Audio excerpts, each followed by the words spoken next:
Huwag na po tayong maglokohan. Alam natin lahat kung paano pagyabang ni Duterte ang pagpatay sa mga pinaghihinalaang adik at kriminal na walang paglilitis. Halos araw-araw nating narinig ang kanyang pag-eengganyo sa kapulisan na pumatay. Sa hearing sa Senado at sa kamarang ito, itinuro niya sina Bato de la Rosa at iba pang mga dating hepe ng Davao City Police Office na namuno sa kanyang Davao Death Squad. Sa bibig niya mismo nang galing na may sarili siyang death squad na kinabibilangan ng 7 miyembro. Sa harap ng Quadcom, pinangalanan ko isa-isa ang mga miyembrong ito ayon rin sa testimonya ni Edgar Matobato at Arturo Las Cañas. Hindi itinanggi ni Duterte ang mga pangalan nila. Under the International Criminal Court's founding treaty, the Rome Statute, crimes against humanity include murder committed as part of a widespread or systematic attack directed against a civilian population. The ICC prosecutor alleges precisely that the killings were widespread and systematic, and that they were carried out pursuant to or in furtherance of state policy. That is why the former president is facing a confirmation of charges hearing which sets to start today, February 26. Any moment now, that hearing, confirmation of charges, will start. Hindi po ito dahil sa pamumulitika. Hindi rin po ito dahil sa impluwensya ng dayuhan. Nasasakdal po si Rodrigo Duterte dahil may nangyaring paglabag sa international law at kailangan niyang managot kung mapatunayan ang kanyang kasalanan. There are those who argue that the former president's arrest, and I must stress, it was an arrest, not kidnapping. There are those who argue that the former president's arrest should have first gone through Philippine courts, that our judiciary was bypassed. Kamakailan lamang naglabas ng resolusyon ng minorya sa Senado na humihiling na idaan sa korte ang pag-aresto sa mga may ICC warrant, katulad ng ating inaasahan na magkakaroon rin sina Senator Bato de la Rosa at Senator Bongo. Magkalinawan tayo. Wala pong batas na nagsasabi na ang warrant of arrest ng ICC ay kailangan dumaan sa korte ngayong hindi na miyembro ng ICC ang Pilipinas. Walang batas na nagbibigay ng jurisdiction sa kahit anumang korte sa Pilipinas sa pag-review ng mga warrant ng ICC. Walang batas na nagsasabi ng ICC warrant ay parang extradition request na kailangang dumaan sa korte. Ang meron tayo, isang extradition law na nagsasabi na mga extradition request lamang ang kailangang dumaan sa korte.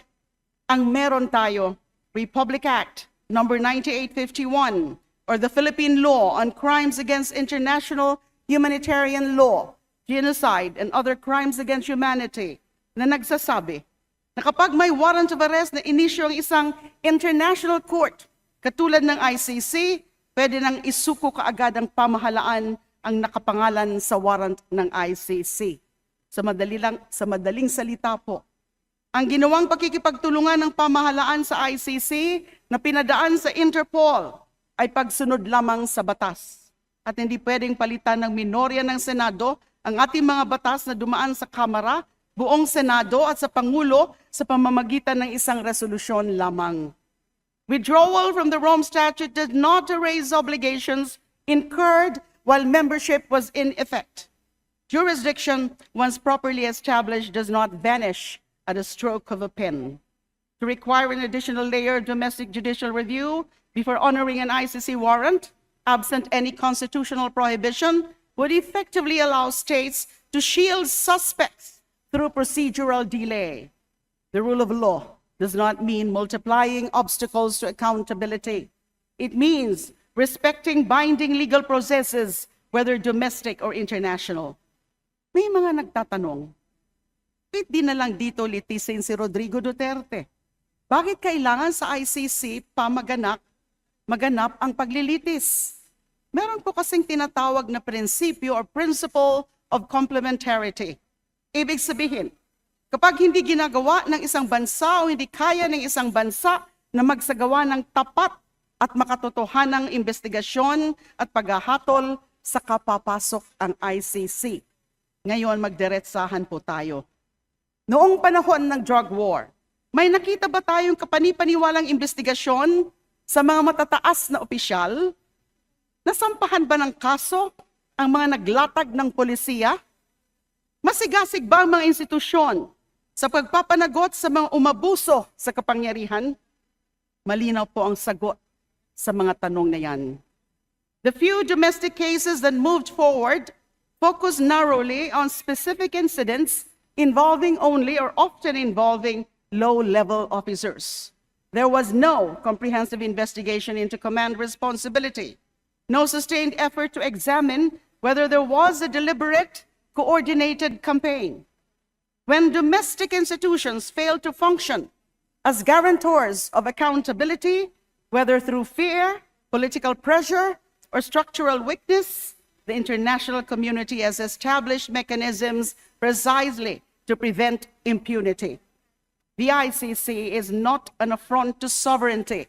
It is an expression to it, or an expression of it. We voluntarily became a party to the Rome Statute. We bound ourselves to a system that says if we cannot or will not prosecute grave international crimes, the world will not stand idle. Sa international law, may mga krimen na sobrang kasuklam-suklam sa sangkatauhan, mga tinatawag na crimes against humanity. Ang Rome Statute at ang ICC ang napagkasunduan ng higit sa 100 miyembro ng UN na tatayong korte para sa mga kasuklam-suklam na mga krimeng ito. Ang pagpatay sa libo-libong tao nang walang paglilitis gamit ang kapangyarihan ng Estado ay isa sa mga kasuklam-suklam na krimen na nasasakop ng jurisdiction ng ICC. Dahil sa krimeng ito, kaya inaresto at ngayon ay nasasakdal si Duterte. Nauna ang ICC sa pag-imbestiga kay Duterte. Ayon sa RA 9851, kapag nauna ang ICC, pwedeng ipagliban na ang pag-usig sa kanya sa Pilipinas at hayaan na lamang na magpatuloy ang ICC. Ito ang nangyari sa kaso ni Duterte na hindi lamang sang-ayon sa Rome Statute, kundi pati na rin sa ilalim ng sarili nating batas. To insist now that everything must be tried domestically when years have passed without genuine accountability at the highest levels is to ignore the very safeguards embedded in international law. Finally, let us confront an uncomfortable truth. While the ICC moves to examine the alleged masterminds of the drug war, what has happened to the thousands of cases involving low-level enforcers? Where are the systematic prosecutions of police officers implicated in suspicious operations? Where are the command investigations within the chain of command? Where are the administrative and criminal sanctions in cases with glaring inconsistencies? The present administration has spoken of recalibrating policy. It has spoken of reviewing cases. But review without prosecution is not justice. Recalibration without accountability is not reform. If we truly believed that the Philippines is capable of handling these cases domestically, we would see vigorous, transparent prosecutions, not only of those at the top, but also of those who pulled the trigger and those who falsified reports. The tragedy is this. While international prosecutors prepare to argue that crimes against humanity were committed, many families of victims here at home are still waiting for accountability in the killing of their loved ones. As far as we know, there have been only few investigations and prosecutions here, and only 5 convictions involving only low-level perpetrators. Hindi pa nga natin alam ano nang nangyayari sa mga kaunting investigasyon sa mga drug war killings dito sa atin. Justice delayed domestically becomes justice outsourced internationally. Dear colleagues, this is not about personalities, it is about principle. If we believe that no one is above the law, then we must accept that even a former president may stand before an international tribunal. If we believe in sovereignty, we must also believe in the rule of law commitments we freely undertook If we believe in justice for the poor, we must ensure that their deaths are not reduced to statistics, nor their families silenced by fear. The confirmation of charges hearing at the International Criminal Court, which may be happening at this very moment now, is only a procedural step. It is not yet a conviction. It is not yet a verdict. It is the beginning of a formal process where evidence will be tested and rights will be protected. Let the process unfold. Let evidence be presented.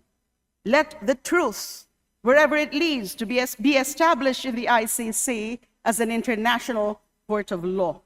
For too long, the drug war was framed as a battle between order and chaos. But the real divide has always been between impunity and accountability. Today, we must choose. I stand for accountability. I stand for the rule of law. And above all, I stand for the Filipino people, especially the voiceless, the powerless, and the grieving, who deserve nothing less than justice. Thank you very much, Mr. Speaker.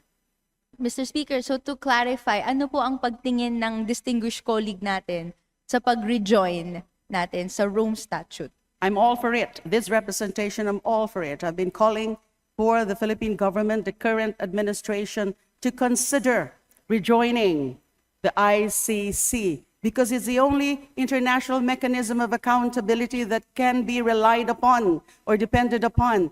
If domestic mechanisms of accountability fail, or if the state refuses or unwilling or unable to genuinely investigate the crimes that are under the jurisdiction of the ICC, and that includes crimes against humanity. Paano po kung in the future there will be again another tyrant that will rule our country, and ganun na naman, gumawa na naman ng mga kasuklam-suklam na mga krimen covered by that, crimes against international humanitarian law, genocide, and other crimes against humanity, na katulad nung drug war killings, na klarado po that this was systematic pursuant to a state policy. Ganun na naman ho ba tayo? Baka na, kasi when most of the cases that fall or that are brought to the ICC are those involving powerful figures, including heads of state. And ordinarily, the domestic mechanisms of accountability become deficient. And sabi ko nga, kailangan mo natin mag-rejoin sa ICC. It does not only improve our very own standing in the international community, that we do respect international law, that we do respect jurisdiction of international bodies with competent jurisdiction, ay pinapakita po natin na hindi po tayo takot na makipag-coordinate uli sa ICC as an international tribunal if a similar situation happens in the future. Thank Mr. you. So Speaker. I strongly call for the government to consider rejoining ICC or the Rome Statute.